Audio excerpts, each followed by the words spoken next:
ನಮ್ಮ ಲಾಯರ್ ಜಗ್ಗಣ್ಣ ಬೇರೆ ಇನ್ಯಾವ್ದಾದ್ರು ಟ್ರೆಂಡಿಂಗ್ ಇರೋ ಸ್ಟೋರಿಗೆ ಶಿಫ್ಟ್ ಆಗ್ಬಿಡ್ತಾರೆ. ಈ ವಯಸ್ಸಿನಲ್ಲಿ ಇಂಥ ಮಣ್ಣು ತಿನ್ನೋ ಕೆಲಸ ಮಾಡಬೇಕಾಗಿತ್ತ?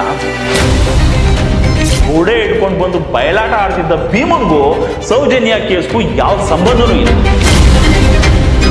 ಸೌಜನ್ಯ ಕೇಸಲ್ಲಿ ಅಸ್ಲಿ ಕ್ರಿಮಿನಲ್ಲು ಸಂತೋಷ. ಆ ಟೀಮಿನ ಎಲ್ರಿಗೂ ಗೊತ್ತು, ಇನ್ಕ್ಲೂಡಿಂಗ್ ಸೌಜನ್ಯ ಫ್ಯಾಮಿಲಿ. ಈ ಸಂತೋಷಗೆ ಶಿಕ್ಷೆ ಆದ್ರೆ ಏನ್ ಬಂತು ಭಾಗ್ಯ? ಹೋದ ಮಗಳು ವಾಪಸ್ ಬರಲ್ಲ.